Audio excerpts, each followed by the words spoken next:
यहां उपस्थित हर व्यक्ति आज इस एयरपोर्ट का उद्घाटन कर रहा है।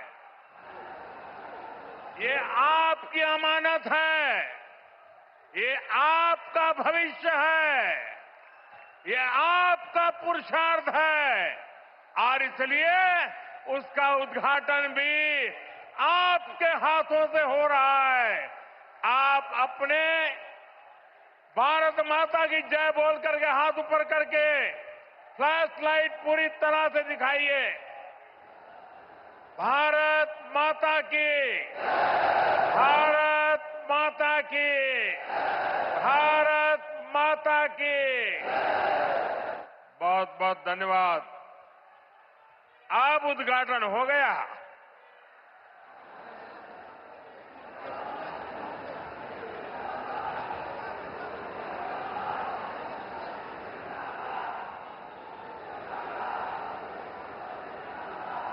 उत्तर प्रदेश के राज्यपाल आनंदीबेन पटेल,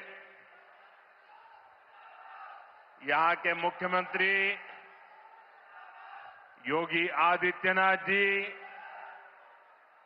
उप मुख्यमंत्री केशव प्रसाद मौर्य, ब्रजेश पाठक, केंद्रीय मंत्रिमंडल के मेरे सहयोगी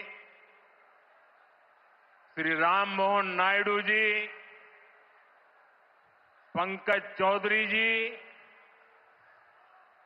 ज्यूरिक एयरपोर्ट के चेयरमैन जोसेफ फेल्डर जी,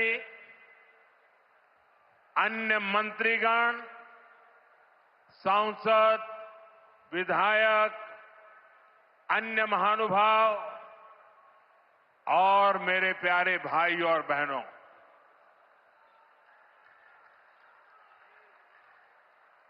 मैं देख रहा हूं आज जहां भी मेरी नजर पड़ रही है, सारे युवा मुझे नजर आ रहे हैं।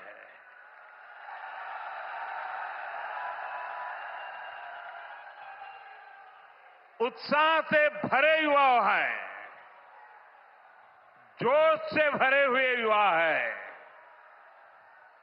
क्योंकि इन युवाओं को पता है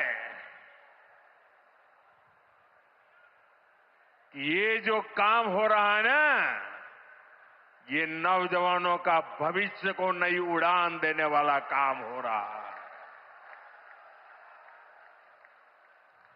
आज हम विकसित यूपी,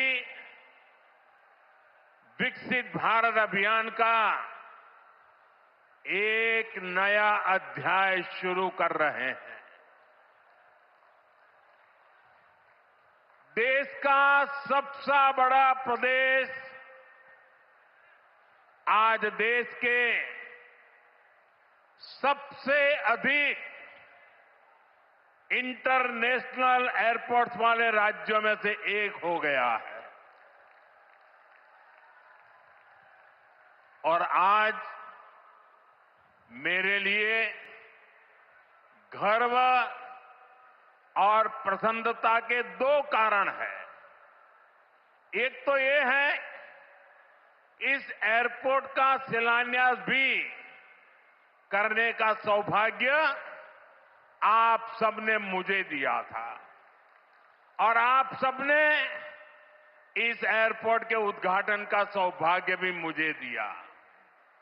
लेकिन मैंने उस सौभाग्य को आपके साथ बांट दिया और आपके हाथों से उद्घाटन करवा दिया।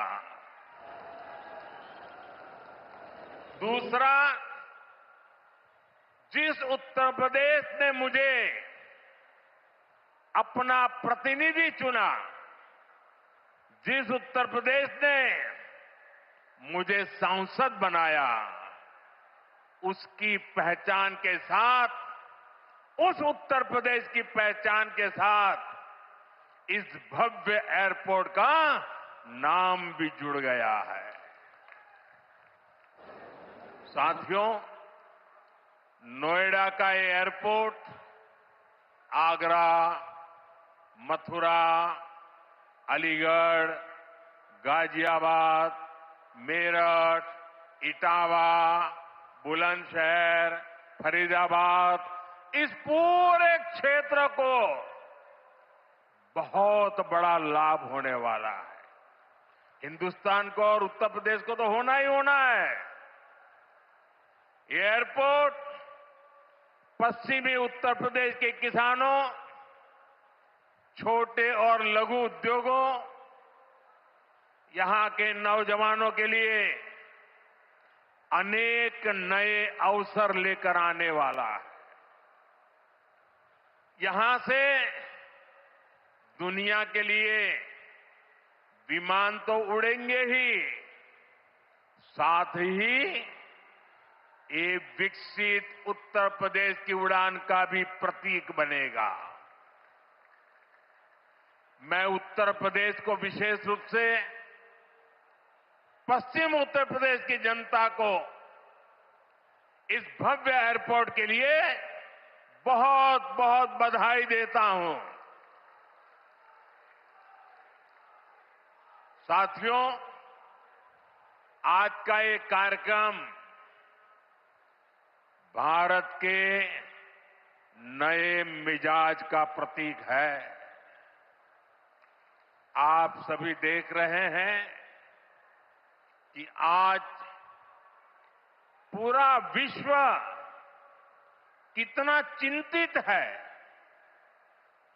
पश्चिम एशिया में एक महीने से युद्ध चल रहा है।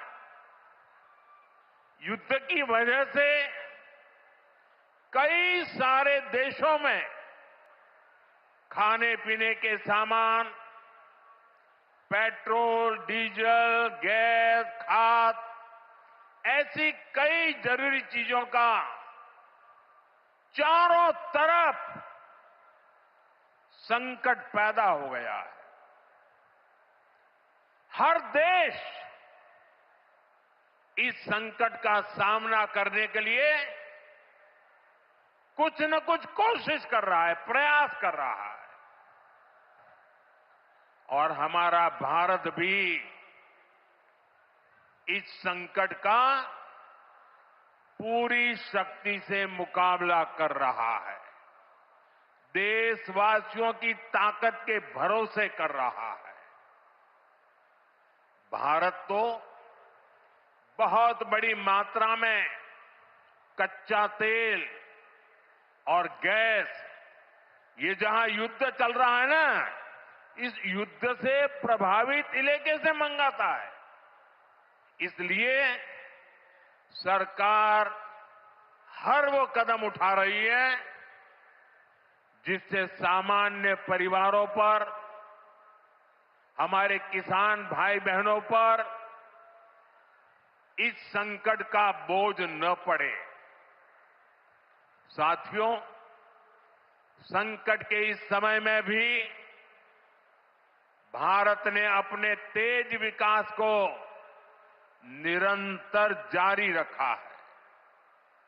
मैं सिर्फ पश्चिमी उत्तर प्रदेश की ही बात करूं तो पिछले कुछ सप्ताह में ही ये चौथा बड़ा प्रोजेक्ट है जिसका शिलान्यास या लोकार्पण हुआ है। इन कुछ ही सप्ताह में, इस दौरान नोएडा में बहुत बड़ी सेमी कंडक्टर फैक्ट्री का शिलान्यास हुआ। इसी कालखंड में देश की पहली दिल्ली मेरठ नमो भारत ट्रेन ने गति पकड़ी। इसी कालखंड में मेरठ मेट्रो का विस्तार किया गया और इतने कम समय में आज नोएडा इंटरनेशनल एयरपोर्ट का आप सबके हाथों से उद्घाटन भी हो गया। साथियों, ये सारे प्रोजेक्ट्स यूपी के विकास के लिए डबल इंजन सरकार के प्रयासों का शानदार उदाहरण है। सेमीकंडक्टर फैक्ट्री भारत को टेक्नोलॉजी में आत्मनिर्भर बना रही है। मेरठ मेट्रो और नमो भारत रेल तेज और स्मार्ट कनेक्टिविटी दे रही है और ये हमारा जेवर एयरपोर्ट पूरे उत्तर भारत को दुनिया से जोड़ रहा है। और आपने अभी वीडियो में देखा, ये ऐसा एयरपोर्ट बन रहा है, हर 2 मिनट में एक जहाज उड़ेगा, हर 2 मिनट में एक जहाज उड़ेगा। पहले सपा वालों ने नोएडा को अपनी लूट का एटीएम बना लिया था, लेकिन आज भाजपा सरकार में वही नोएडा यूपी के विकास का सशक्त इंजन बन रहा है। साथियों, जेवर का ये एयरपोर्ट डबल इंजन सरकार की इस कार्य संस्कृति का भी बहुत अच्छा उदाहरण है। अब आप सोचिए, इस एयरपोर्ट को अटल बिहारी वाजपेयी जी की सरकार ने 2003 में ही फाइल में मंजूरी दे दी थी। 2003 में आप में से बहुत होंगे जिसका जन्म नहीं हुआ होगा, बहुत वो लोग होंगे जो उस समय 25-30 साल के 35 साल के हुए होंगे और आज रिटायर्ड की हो गए, लेकिन एयरपोर्ट नहीं बना। लेकिन केंद्र में कांग्रेस और यहां की पहले की सरकारों ने सालों तक इस एयरपोर्ट की नींव तक नहीं पड़ने दी। 2004 से 2014 तक ये एयरपोर्ट फाइलों में ही दबा रहा। जब हमारी सरकार बनी तो यूपी में सपा की सरकार थी। शुरू के 2-3 सालों में सपा वालों ने इस पर काम नहीं होने दिया, लेकिन जैसे ही यहां भाजपा एनडीए की सरकार बनी, दिल्ली में भाजपा एनडीए की सरकार बनी, तो जेवर एयरपोर्ट की नींव भी पड़ी, निर्माण भी हुआ और अब ये शुरू भी हो गया है। साथियों, एयरपोर्ट के अलावा ये क्षेत्र देश के 2 बड़े फ्रेट कॉरिडोर का भी हब बन रहा है। ये फ्रेट कॉरिडोर मालगाड़ियों के लिए बिछाई गई स्पेशल पटरियां हैं। इससे उत्तर भारत की बंगाल और गुजरात के समंदर से कनेक्टिविटी बेहतर हो गई है और दादरी वो स्थान है जहां ये दोनों कॉरिडोर आपस में मिलते हैं।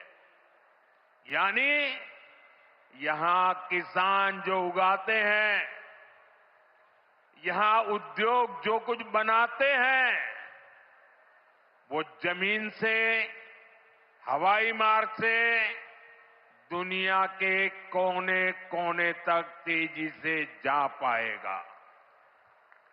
ऐसी मल्टी मॉडल कनेक्टिविटी के कारण यूपी दुनिया भर के निवेशकों के लिए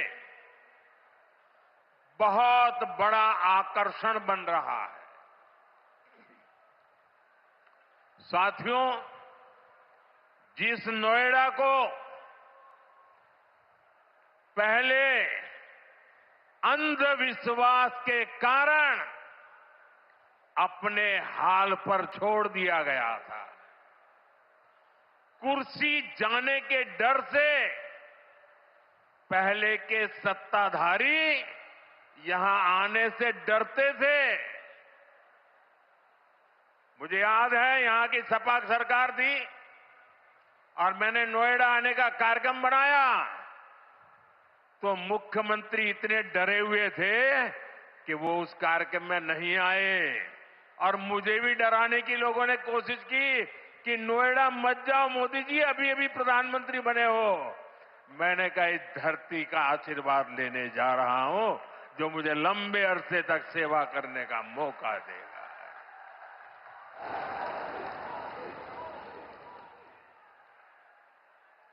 अब वही इलाका पूरी दुनिया का स्वागत करने के लिए तैयार है। ये पूरा क्षेत्र आत्मनिर्भर भारत के संकल्प को सशक्त कर रहा है। साथियों, इस क्षेत्र की अर्थव्यवस्था में खेती किसानी का बहुत महत्व है।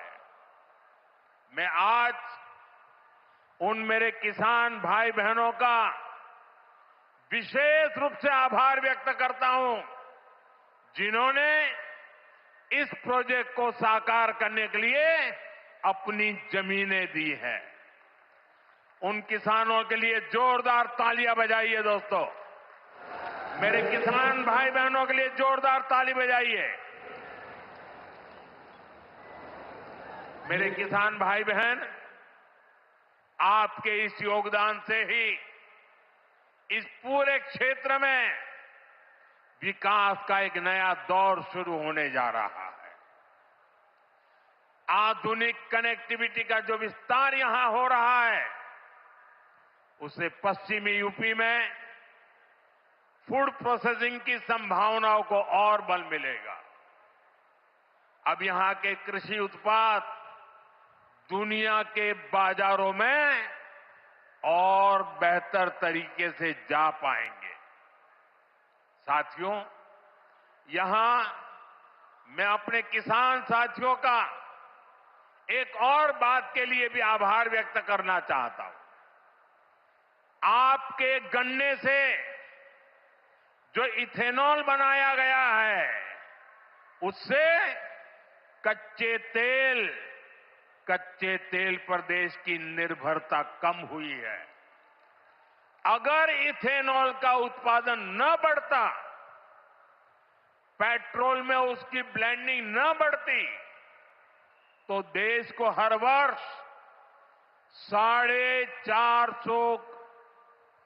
4.5 करोड़ बैरल 4.5 करोड़ बैरल यानी लगभग 700 करोड़ लीटर कच्चा तेल विदेशों से मंगवाना पड़ता।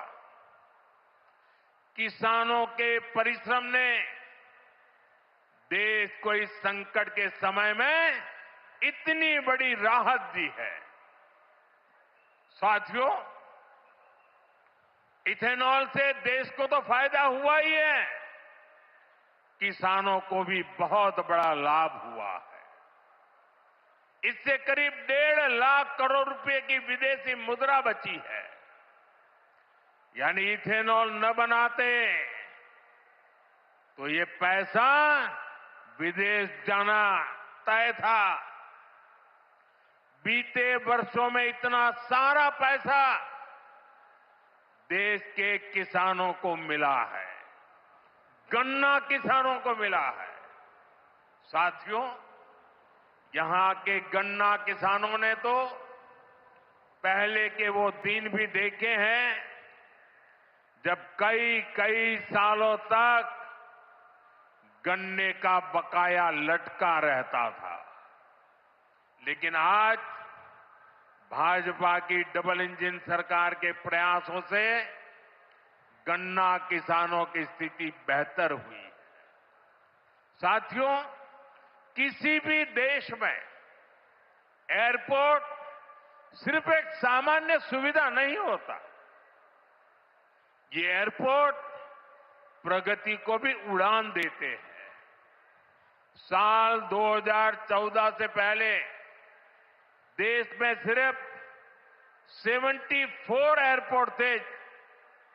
आज 160 से अधिक एयरपोर्ट देश में है।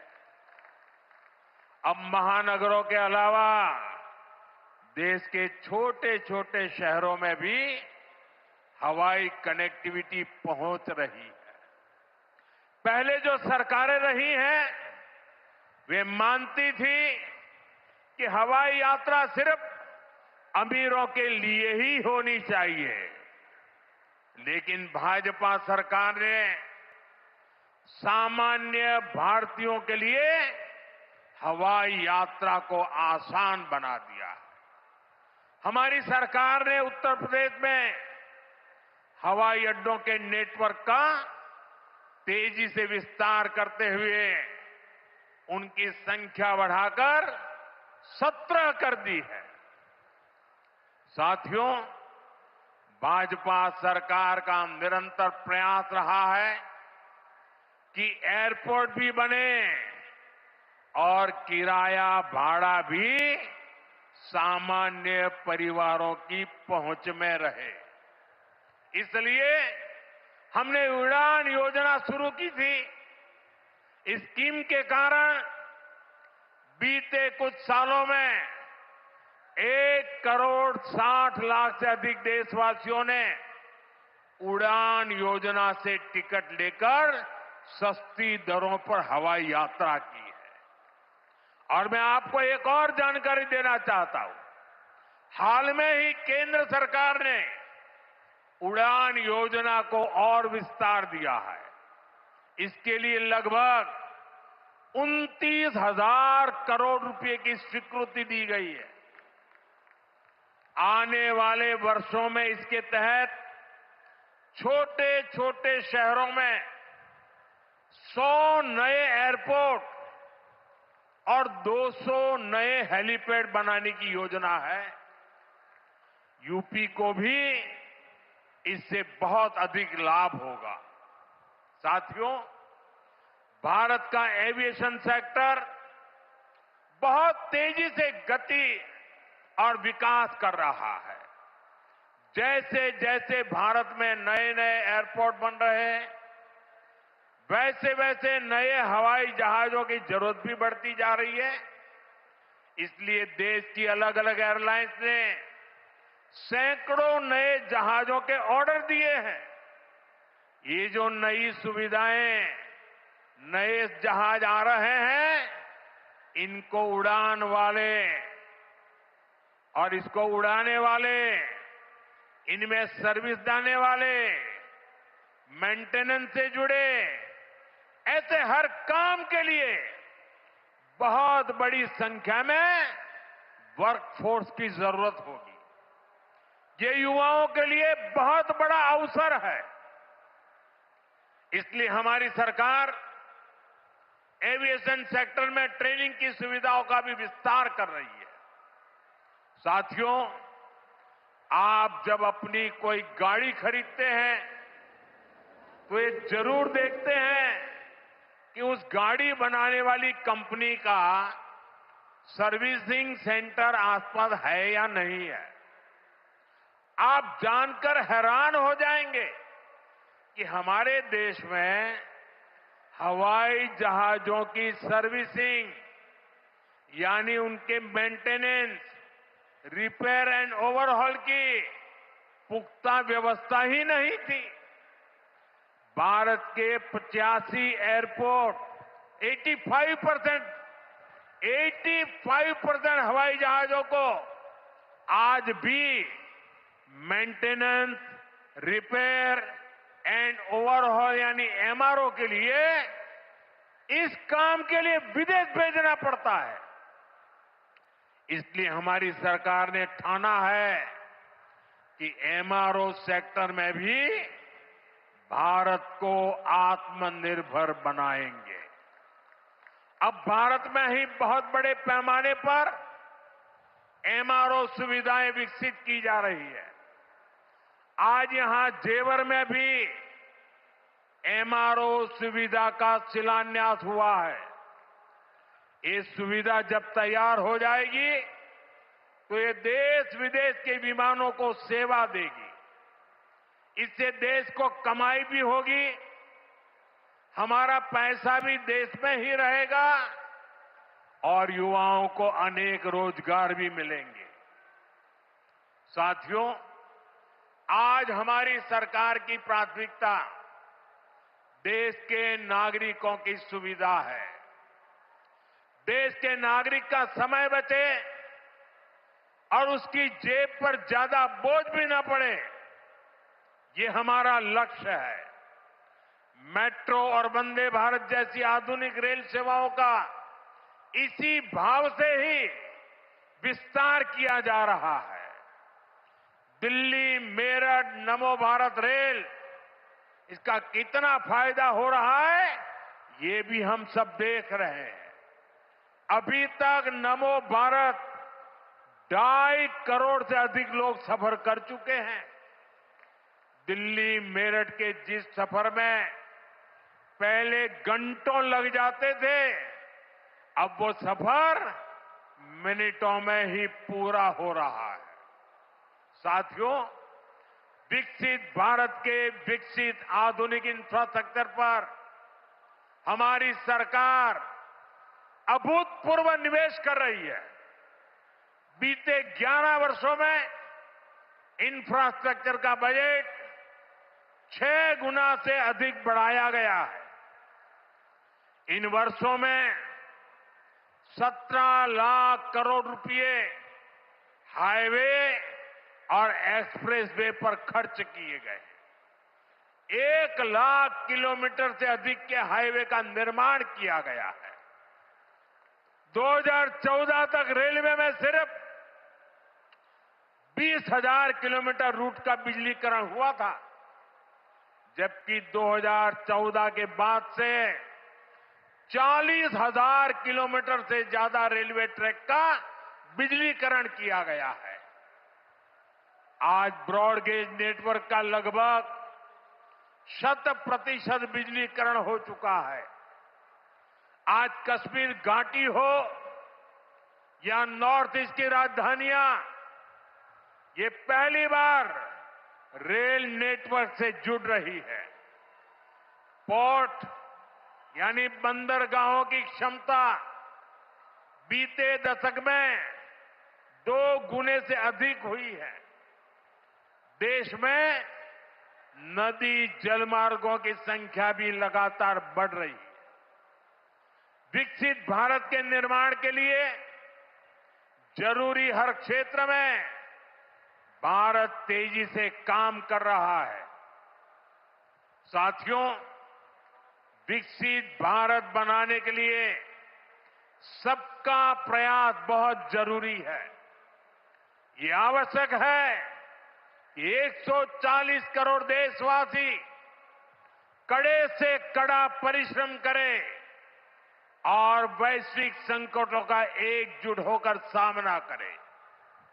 अभी जो युद्ध चल रहा है, इससे पैदा हुए संकट का सामना कैसे करना है, इसके बारे में मैंने संसद में भी विस्तार से बताया है। मेरी कल देश के सभी मुख्यमंत्रियों से भी लंबी चर्चा हुई है और बड़ी सकारात्मक चर्चा हुई है। मैं आज आप सभी जनता जनार्दन से फिर कहूंगा, मैं देशवासियों से फिर से कहूंगा, हमें शांत मन से, धैर्य के साथ, एकजुटता के साथ, मिलजुल करके इस संकट का सामना करना है। ये पूरे विश्व में परेशानी पैदा करने वाला संकट है।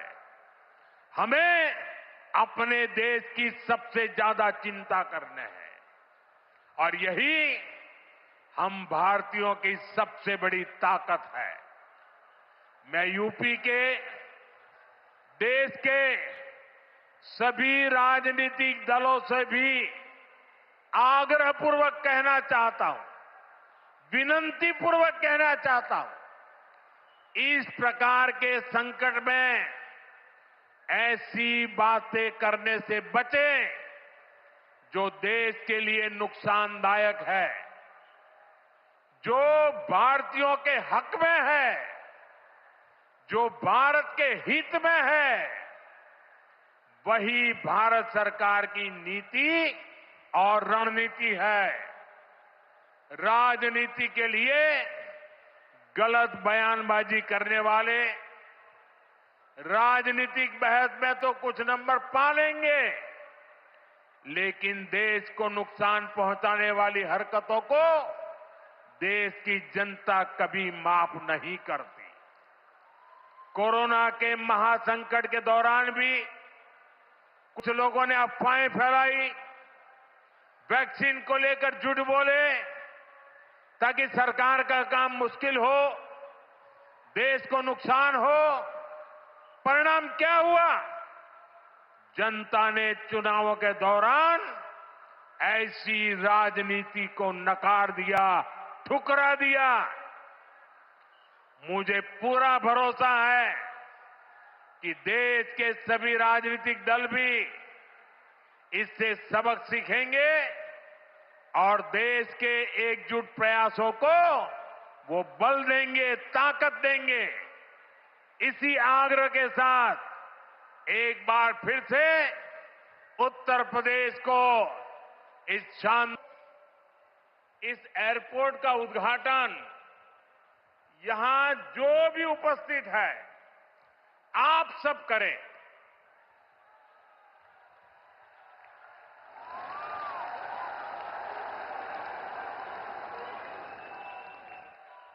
और इसलिए आप अपना मोबाइल फोन निकालिए, अपने मोबाइल फोन का फ्लैश लाइट कीजिए और आप इसका उद्घाटन कर रहे हैं। आप दिया जला करके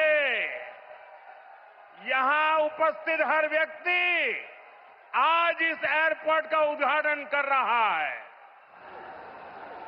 ये आपकी अमानत है, ये आपका भविष्य है, ये आपका पुरुषार्थ है और इसलिए उसका उद्घाटन भी आपके हाथों से हो रहा है।